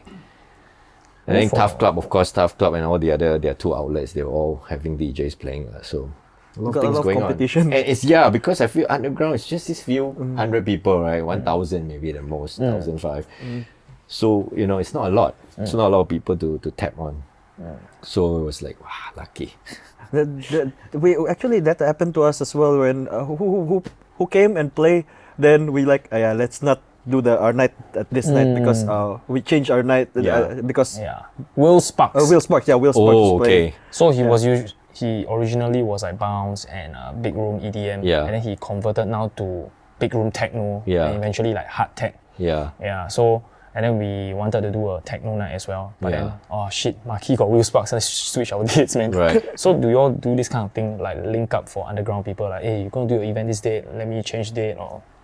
I think maybe the collectives they are more involved with what's going on. I was like, I had no idea, man. I just like You just throw your night. Okay, I'm gonna do it in this night. actually a lot of my the last party, the date was a lot based on sponsorship. There was some people that could only sponsor on a certain date, so I had no, I was working within those boundaries.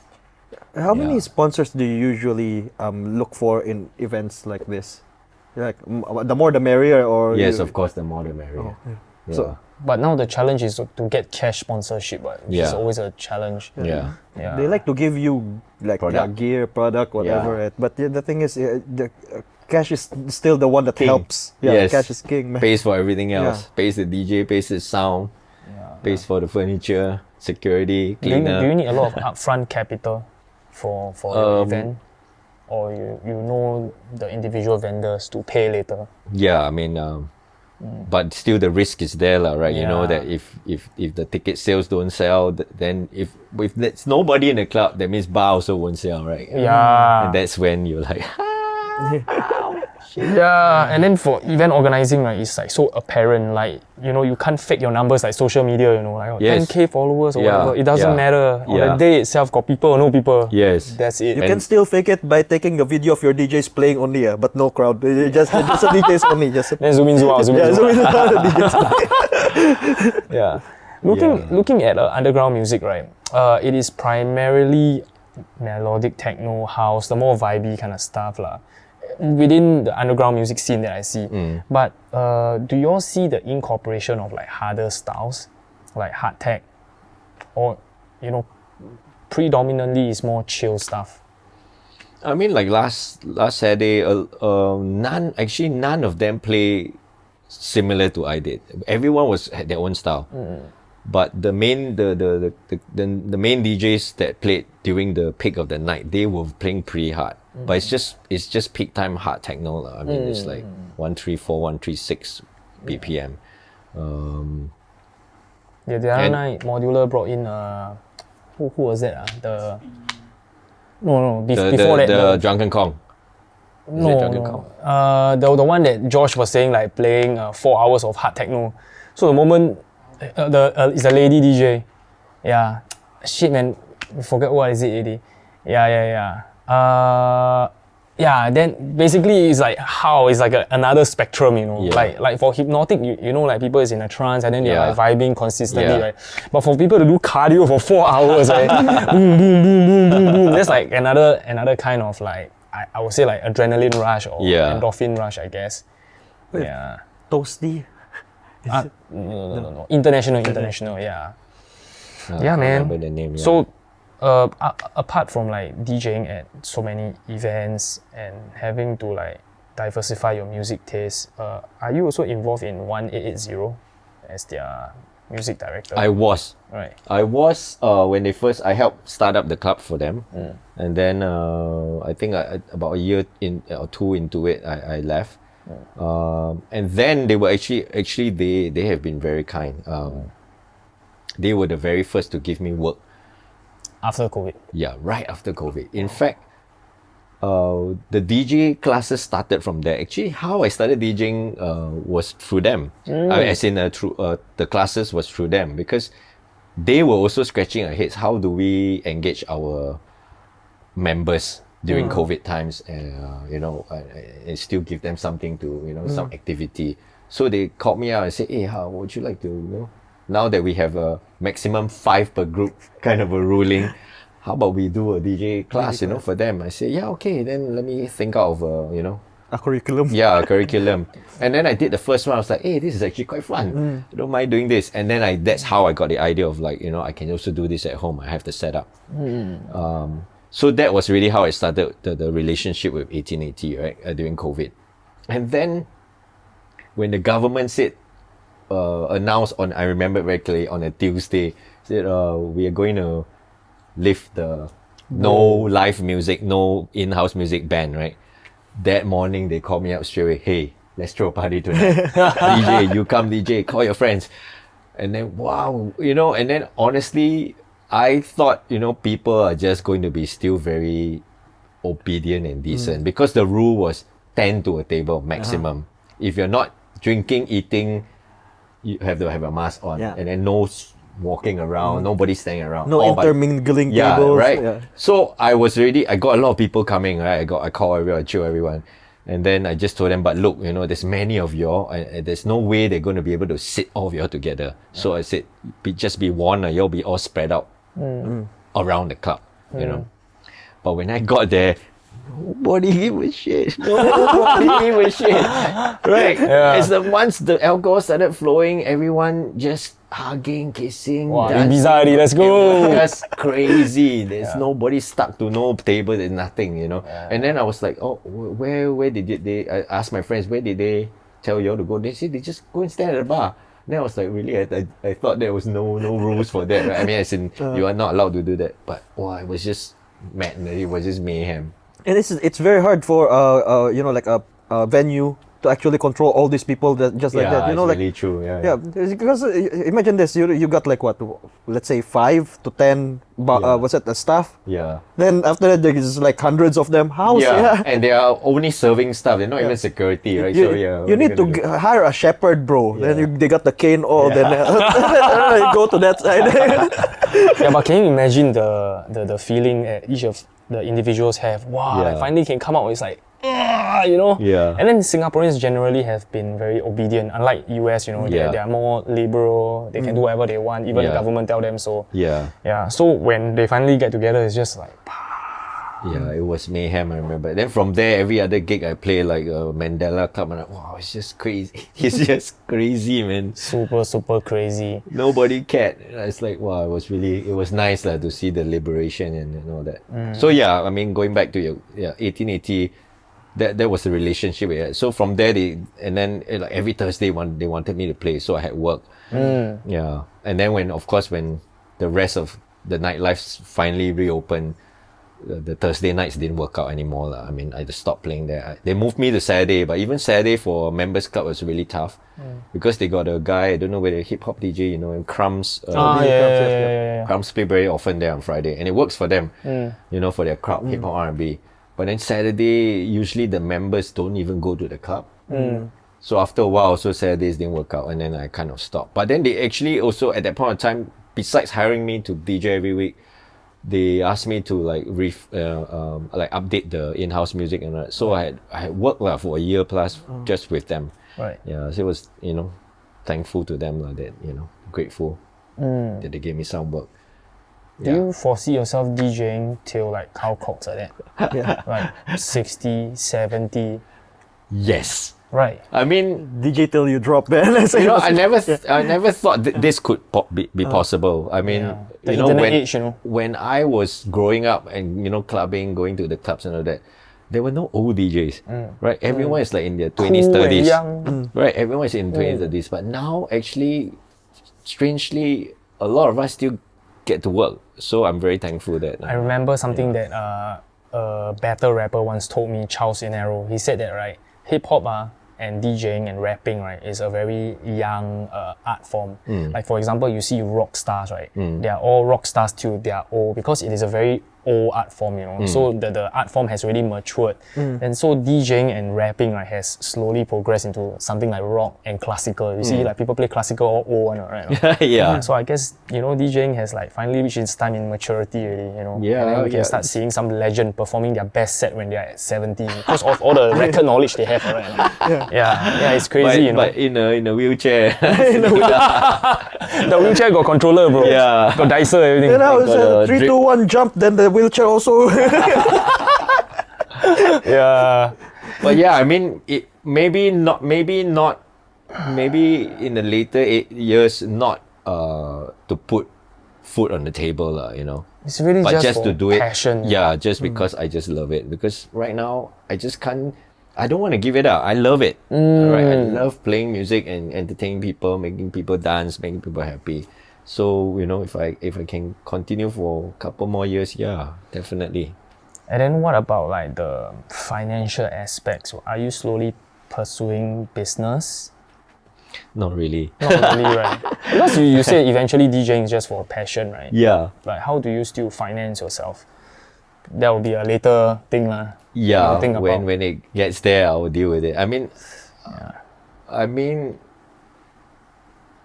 I think that's how I've been operating all my life.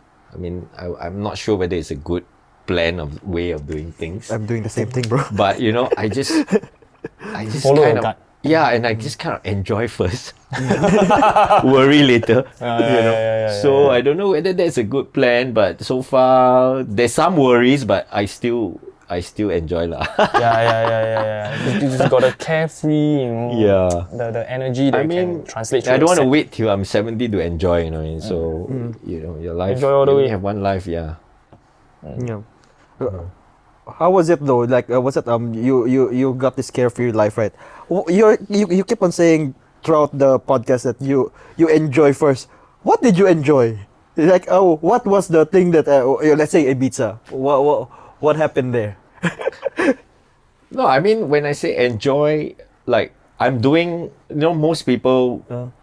Well, I mean, like even our parents' age, right? They still do not understand this. Most of them don't understand this career that I have, right? And it's not stable, which I agree, totally agree, right? But yet I'm still doing it. I'm not making any plans to kind of get out of it, right? Yeah. And because I enjoy it, it's my passion, so it's not like, it's not work, right? Yeah, some parts, there's some hard work you need to put into it. But still, to me, I'm just enjoying life that way, right? I don't want to go back, or rather, I have never been in a corporate world. I don't want to do that. How did you manage to convince your parents that, okay, I'm gonna be a DJ? I think you just do it.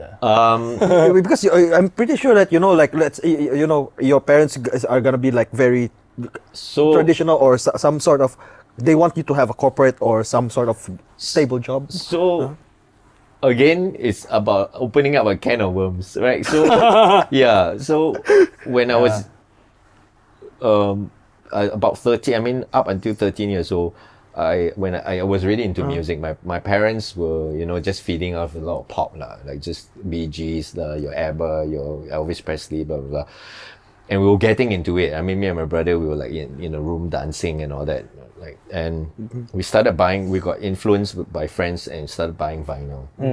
We didn't have a turntable at that time. All we had was just like stereo with a cassette, small, whatever. And then I started saving some money and buying vinyl. And then we would just like, for me especially, just every day you just open up the sleeve, look at the lyrics, And we can't listen to it. So eventually my mom, who is, at that point in time, she was working in this company called Hagermeyer, which is the parent company for National Panasonic Technics. There's 3 brands store. And she was just the store clerk at the back in the store warehouse area.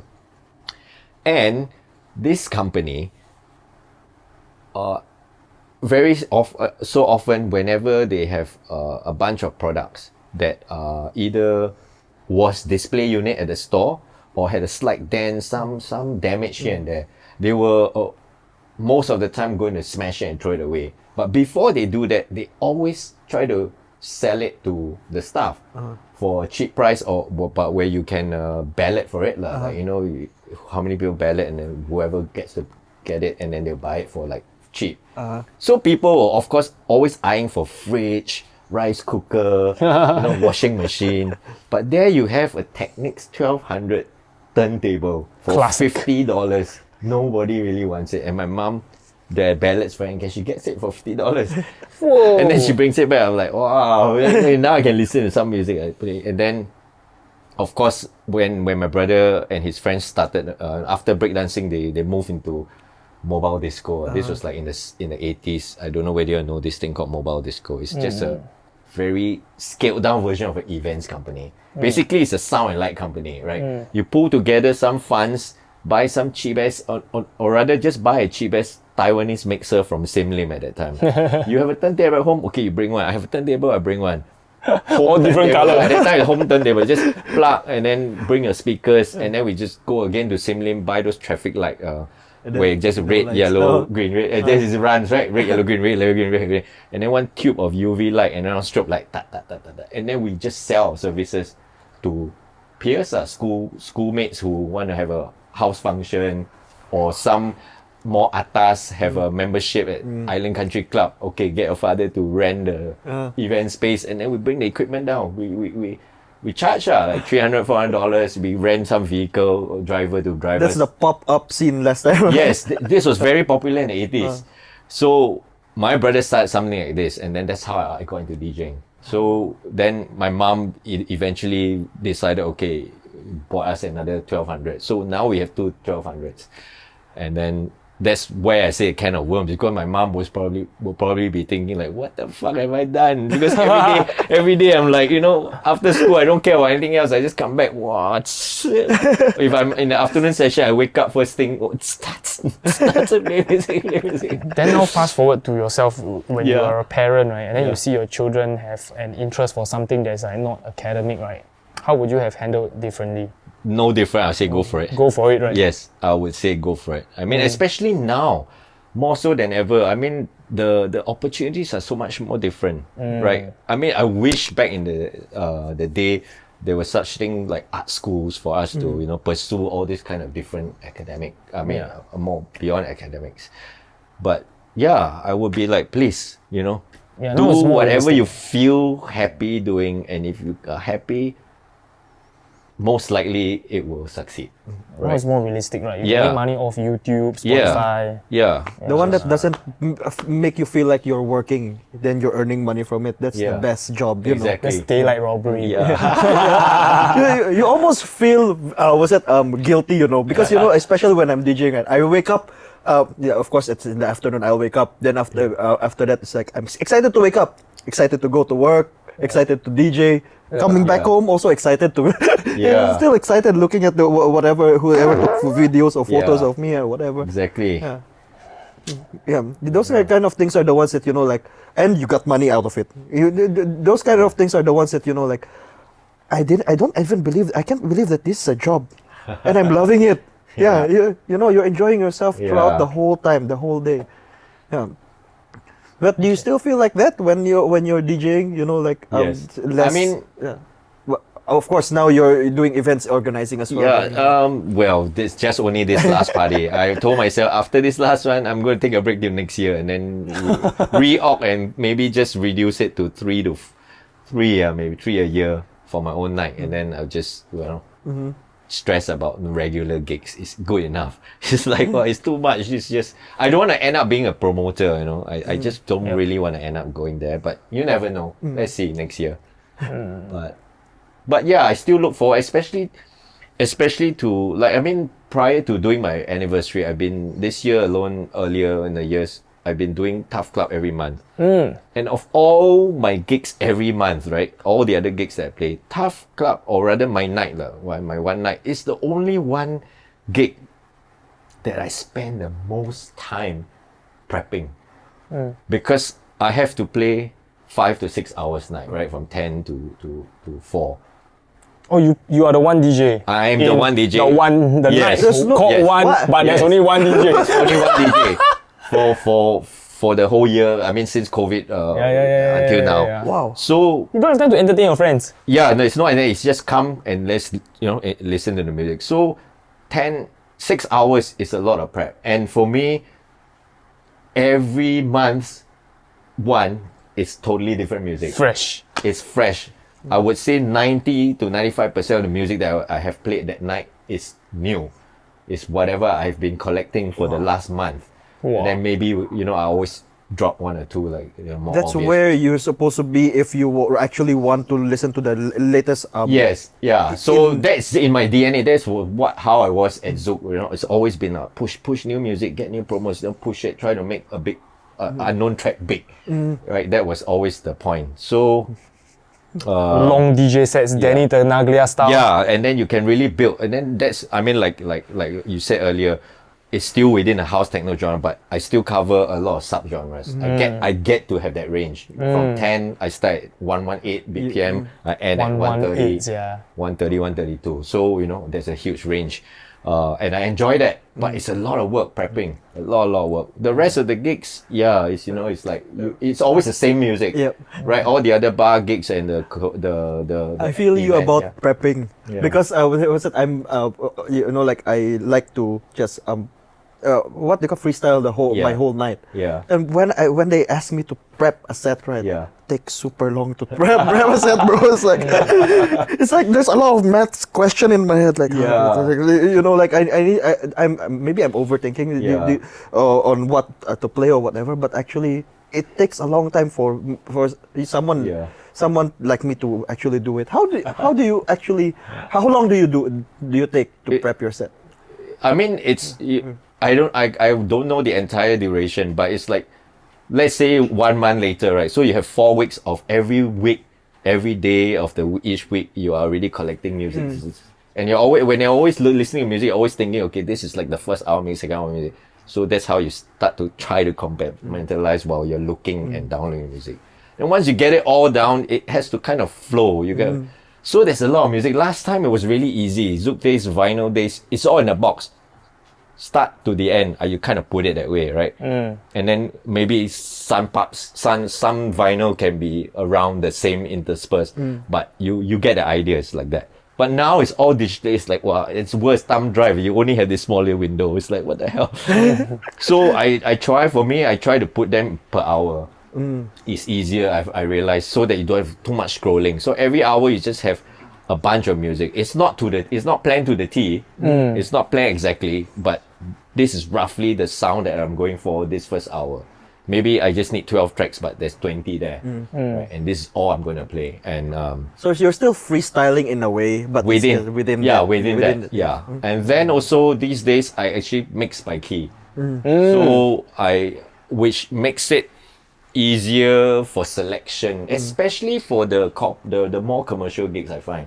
Because, like, let's say for example, when I play at the beach 4 hours, and I have 4 hours, but what I do is I just go through the Camelot wheel. You know the Camelot wheel? Yeah. I just go through the Camelot wheel. I start, okay, today I will start C minor. Okay, I'll pick a track from C minor. But of course, the vibe is like maybe a bit mellower. And then because now I'm playing C minor, I just want to play C minor for the next 3 tracks.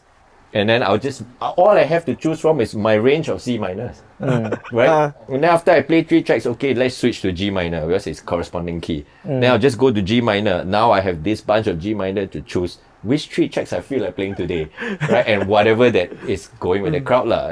And then of course it's actually good for entertaining yourself as well. time passed really quick. Yeah, Yeah. C minor, G minor, D minor. Then you just go through the camera wheel, and then you end back to C. And like, okay, I'm done. 4 hours. It's just every 15 minutes 1 key. That's how I do it. Do you own the camlock wheel at the side? No, I have it on my. You memorize. I've got music background, so I know the keys. Yeah. Right. Oh, yeah. Because most people say camlock wheel, right? People talk about 3A, 4A. Oh no, I You're go by. talking about the Yes, because honestly, not all the time is correct. Even if you go through the system, right? Sometimes it's wrong. So for me, my phone has a piano app lah. So every time when I analyze my music, I actually check. Is the key correct? Yeah, it's the key correct. It's the key. I listen. Okay, this is really C minor. No, actually it's F. Okay, then change it to F. Yeah. So I make it pass time faster lah. Dude, Yeah. the other day. Speaking of your music background, right? Yeah. You worked with an orchestra and everything. Oh yeah, that one was also. How did that happen, bro?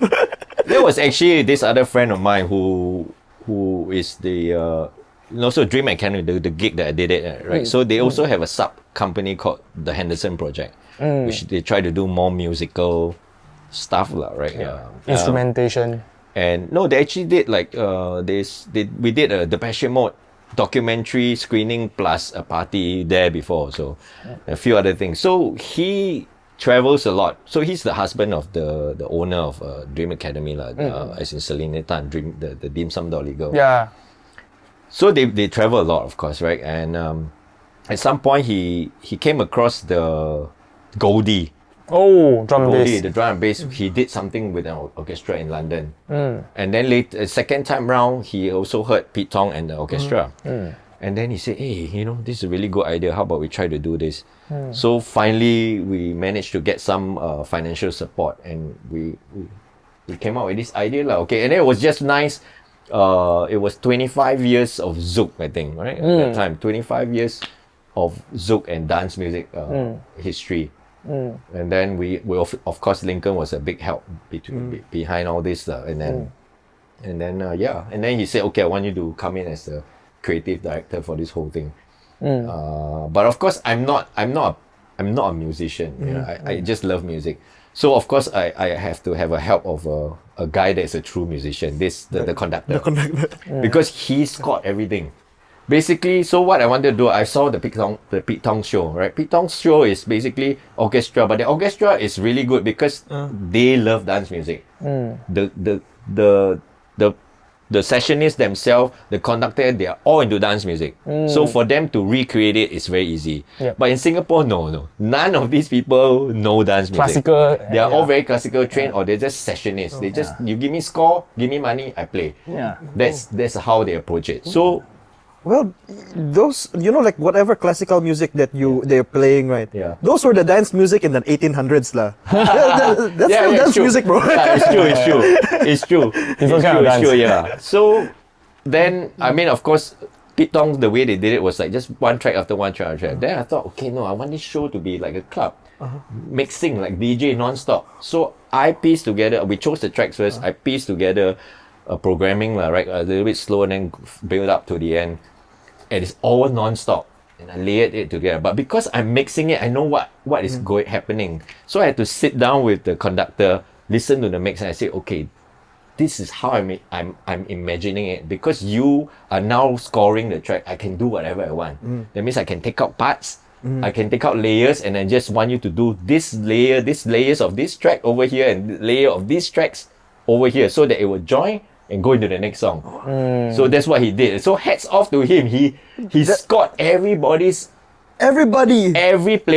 from the double bass to the violin, the viola, the That's the everything, the manual flute, the flute, the French horn, everything he wrote for them. So less clashes, Yes, and and remove layers. And there was also an actual band, put together, drummer, saxophonist, bass guitar. He wrote all the score for them. This guy was just champ. This guy was champ, yeah. But I sat down with him every other week. I was going to his house and I sat down with him. Okay, like that. put this, then he put it to. Next thing you know, walao, yeah. So the orchestra Voila. is playing like most of the instrumentation, and then for you, you are DJing the instrumentals. I think half the time I was just Calafare standing down there, just yeah. Woo. So there were only one or two songs I really got to do something. One of it was when we did Daft Punk around the world. So the vocoder can't be done with the orchestra lah. So I just played the vocoder and sung into it lah. Oh, Yeah. Around the world, just like that. Not as good, not anywhere close to Daft Punk lah, but we just ran with it lah. But what kind of musical background you have, like when you sing? Piano. You learn piano Yeah, I since learned young? piano for 6 years. Theory and practical.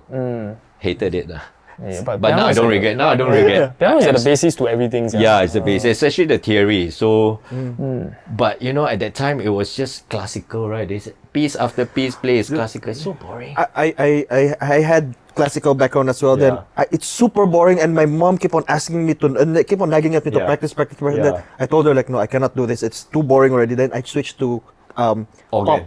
pop piano. Oh, pop piano. So that at least, you know, like Yeah. at least, I know the songs, like Bee Gees or whatever. I can Yeah. still play whatever. Then after I got bored of it. Then it's not challenging enough. Yeah. I changed to jazz. That one, that one I give up. Wow. Jazz piano is one of the hardest. Jazz as a genre, if Is- you're playing it, even in drums, one of the Yeah, I hardest. know, because there's no rules. Yeah. Yeah. It's all about feeling. Yeah. Sounds wrong yet correct. Yeah. Something like scratching. Right? Yeah. Yep. There's a lot of ghost notes. Yeah, even if you play a wrong note, they can make it into something sounding good. It's like, what? Like, Yeah, okay. It's a lot of freestyle. Yeah. That's the only thing that I cannot freestyle. Jazz, really another When level. you late for the show, you say, I just played Ghost Note. Yeah, actually I was there. Yeah. But after that, after your stint with the orchestra, right? Yeah. Then you went into NDP, or is it before? No, NDP was before. NDP was 2013. You arranged music there as well. Same thing as what you did to. Yeah, but you know, it's we had two people doing music for NDP. One was again the real musician. She wrote all the original pieces that needed to be recorded and performed by whoever lah. But for me, I was more like the remixer and editor. So whatever some parts of the show that the director wanted, like a montage of music, but using existing music out there, pop music or whatever, or it's up to my creativity lah. Then I'll just piece together to suit the show piece of that segment that she wanted. You never Califare. Huh? You know, like let's say in the floating platform. No, sorry, that one is still in the stadium, right? This is a floating platform. Yeah, floating platform, right? Yeah. So floating platform. Then after that, you're there behind, like. No, actually, it was very nice of the director at the time, Selena Tang, again from Dream Academy. So apart from doing all those editing of the music for the different segments, she insisted on having the DJ set up as an after party for the performers. Oh. So I actually got to DJ for 2 nights. First night was the last rehearsal, and then on the actual night itself, on the actual National Day. On the floating platform. On the floating platform, they roll it out, then start playing music. Yeah. Oh, how long Of was course, the set? of course, no, it was really short, like half an hour, and you know it's all commercial music, lah. You know, it's just all the hits of that time, which was probably pop EDM kind of. Hey, since you played with the orchestra and everything, right? And the guy, the conductor guy, right? Yeah. Did you try to like get his stick and just try to play with it? No. Like Mr. Bean, like that. You know, Mr. Bean also do that. No, I didn't want to mess with him. Yeah. But yeah, but that was a really good experience. I mean, It's something else, bro. yeah, to see it all come together was really nice. And it was a good learning experience working with a different scene of people, because, you know, for me, it's like, when it comes to any project, like, I will do it until I bleed and die to get it right. That is how I'll do it. But for these people, no. It's like 3-hour rehearsals, you're paying us, sessions, we'll come 3 hours, we play, read the notes. Okay, finish 3 hours, they leave the notes there, they just go home. I mean, probably because you own the project, you feel ownership. Yeah, so you know, for me, it's like I will take the score, go back, and I will listen to the recording and just to make sure I get it right. Yeah. But for them, it's no. That's how they work. So it's like, wow. They don't need to practice maybe because they're too good. They know what to do already. So that was one of the issues because it was dance music. A lot of the things were syncopated. And it's not so. Although the tempo is always very consistent, but the notes were all very syncopated. But for them, they are very used to following the conductor all by feeling, right? But the notes are not so syncopated. So there were some songs. Well, it took a while for them to get it right. And I was like there at the rehearsal, like, no. It has to be like that, They cannot play Martin Garrix's Animals. Yeah.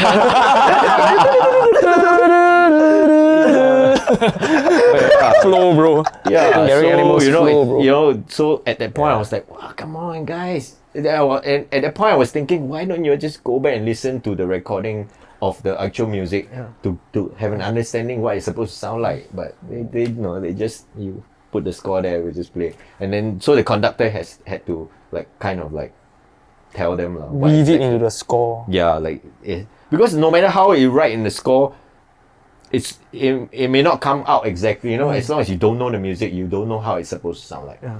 I guess that the DJ's job at the end of the day is like being a tastemaker. Like, even no matter how skilled you are as an instrumentalist, right? I think the DJ is still more connected to the audience, know what they want.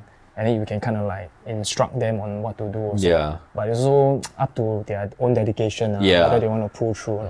The conductor actually here is MVP, bro. He did the score. He controls the people and everything. Yeah. It was hats off to him. He's a very, very experienced fella. So any other big projects coming up? Like National Day is really like, the Tomorrowland of Singapore. No lah. Singapore Tomorrowland. Yeah. How do you top that, man? Yeah. Actually, no. Right now, really, I've been, especially, since COVID recovery, and then I've been just going with the flow, I've just because of the financial, whatever that's been lost in the last 2-3 years, right? I just okay, gigs come my way, I just take. I've not been very selective. I just take whatever. Just try to recover financially first. So I haven't really been thinking too hard on what big projects to do next. But right after but because this year was the 20th year, and I realized, okay lah, I can't let this slide and not do anything, right? Then I would regret, right? If I let this whole year pass and I didn't do any celebration, I would regret it. So that's why I put some effort into the anniversary parties. But like I said, moving forward, I think, next year, I might just reduce it to 3 a year, 3 to 4 a year. Because even when I was playing Tough Club every month, I realized every month is a little bit too much. I feel it's a bit too much for, if you want to have a great party, a lot of people turn up. Right. Because there's a lot of, apart from people buying tickets, there's a lot of joing people to there's all that back, things that happen at the back just to make all the people turn up. It's a lot of work. So I think once a month is a bit too often. So maybe I'll just do one per quarter or once every 4 months. Especially for you are literally a one-man show. Yeah. For an event titled One, bro. Next but level. moving forward, I will now include other DJs. I plan to include. You should collab one championship also. Oh yeah, One FC, yeah. Wow, that's crazy, dude. If you think about it. You're collabing more with Erwin they all, or I don't know yet. Now that we've started this ball rolling, let's see. Let's see what happens next year. But of course, all of them are really busy. I see they're all always planning stuff as well. So like I say, I just need to get involved with the whole circle and just make sure we don't clash our parties. Everybody has a good time and chance to shine without having to stress too much. The other people are doing another party. Great. Yeah. So I think we have covered mostly everything already. So do you have any final messages for our fans, how to make it in a DJ industry that's so competitive yet, just be your carefree self? I think that's very admirable lah. Do what your gut tells you. Wow. Well, I'm there's two different ways of looking at it. One of it, I would say, just stick to your gut feel, stick to your sound, don't like you said, sell out, right? Just believe in whatever you believe in and just push for it. That's one. But on the other hand, I've told some other DJs as well, if you are willing to compromise a little bit, there's a lot of work out there, right? Because if you're talking about just purely underground itself may not be able to feed you, you know. You may not be, especially in Singapore. Yes, especially in Singapore. If you made it out there with a bit of name, you start traveling often, you get a good, you know, fee for your gigs, then that's fine. But if you're just talking about in Singapore and trying to make it alone in Singapore, how many underground gigs can you play a week? Right? Correct. I think you also need to deliver to the venue, the packs and everything. Yeah, right. And even if you don't organize your own parties, you just want to be a DJ, how many people can actually book you on a weekly basis, or more so? You can't survive just with one gig. So I can't say weekly, as in like 2 gigs a week, playing underground. That's not how many people actually do that. Play underground music Friday, Saturday. And even if you talk about Friday, Saturday, you get to do that. How much money are you making? Yeah. If you add all that up, it's not a lot, no. Underground usually pays lesser than, like, let's just say a super club or mainstream club.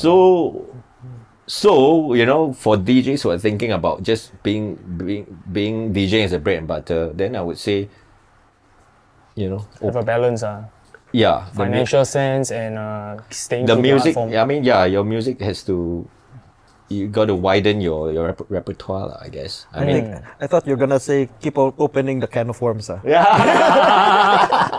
Probably, yeah. That's very true. Yeah. So yeah, I mean that's from my current experience, right? So, you know, I mean, I'm no longer living in a dream in the clouds, you know, like when I was 20, 30 years old, like just underground. For me now, like, okay, I still enjoy it. Like I said, I draw a line without, you know, still, I don't go that far. I don't play those music.